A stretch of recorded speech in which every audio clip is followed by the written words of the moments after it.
we have discussed about the general layout of power system. Okay, there are three main components. One is generating station, another one is transmission line, then we have a distribution system, right? So now we will discuss about the classification of transmission line voltages. Okay, we know that in this generating station, okay, in this generating station, what we have, the electricity is being generated. Okay, this is your generating station. Here electricity is generated, and there are so many sources through which the electricity can be generated, like your water, that is called as hydroelectric power plant. Then you have a coal, that is thermal electric power plant. If the source is solar, then it's a solar electric plant. If it is a wind, then wind generation plant, right? Okay, there are so many sources through which electricity is being generated. This generated electricity is being stepped up using step-up transformer that is located in the generating station. And the levels, the voltage levels at which it is stepped up based on the transmission line, length of the transmission line. You can see this, the voltage levels are differ, like 138 kilovolts, 230 kilovolts, 345 kilovolts, 500 kilovolts, 765 kilovolts. There are so many like levels, and these levels based on the length of the transmission line. Okay, now we'll see how the voltages are classified. Okay, let us see that. See here.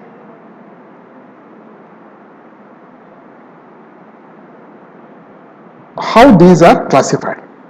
The levels of voltages, that is low voltage, medium voltage, high voltage, extra high voltage, and ultra high voltage. If the voltage level is less than 1000 volts, then it is classified as low voltage level. And the system that is adopted is AC. And where we use this, it is being used for secondary distribution purpose. If the voltage level is between 1000 volts to 69 kilovolts, if it is between 1000 to 69, then it's classified as medium voltage. And the system that is adopted is also AC. And where it is being used, it's used for primary distribution purpose. And if the voltage level is below 100 kilovolts, then it is, that is 69 kilovolt to 100 kilovolt, then it is classified as high voltage level. And the system that is adopted is AC. Okay, and it is used for secondary transmission purpose. And if the voltage level is between 230 kilovolts to 800 kilovolts, then it is classified as extra high voltage. And the system that is adopted is AC as well as DC. And where it is being applied, it is applied for primary transmission purpose. If the voltage level is between 800 kilovolts to 1000 kilovolts, then it is classified as ultra high voltage level. And it is used for both AC as well as DC system. Again, it is used for primary transmission purpose only. If the voltage level is above 1000 kilovolts, of course it is also ultra high voltage only, but the system that is preferred is HVDC, and what we use is for primary transmission purpose only. Okay, this is how the transmission voltages or transmission or distribution voltages are being classified.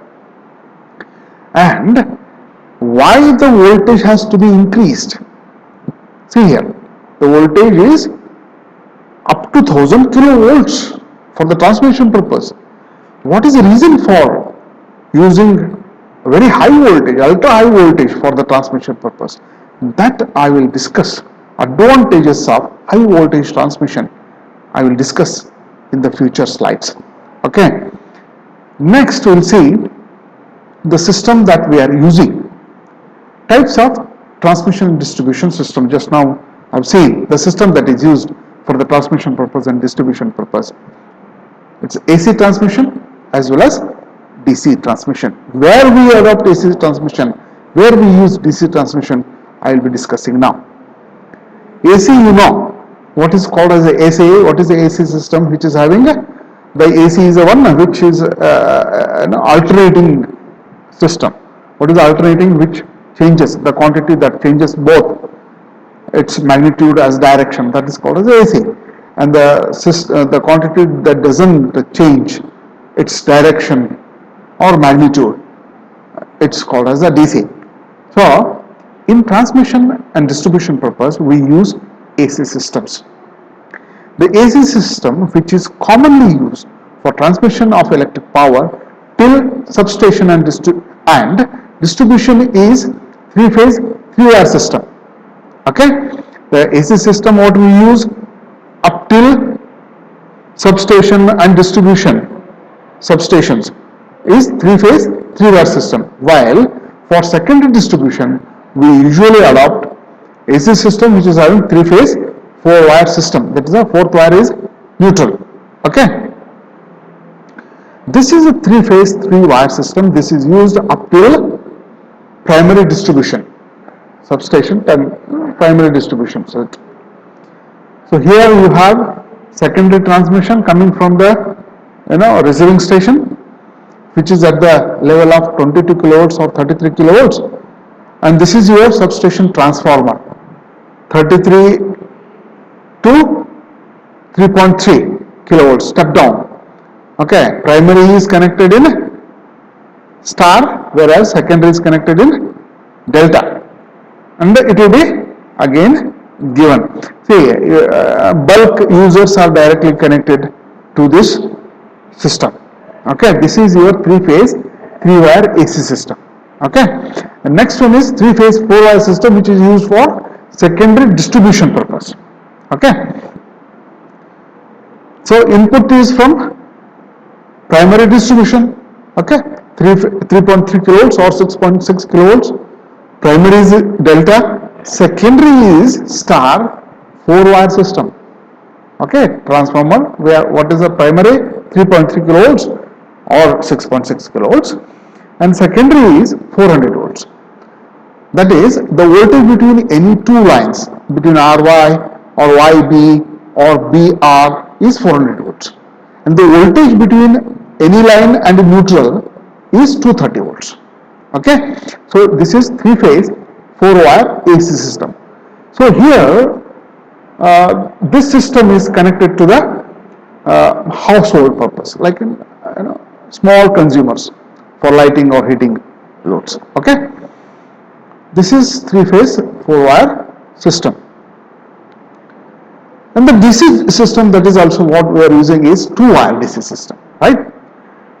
Here the bus bar is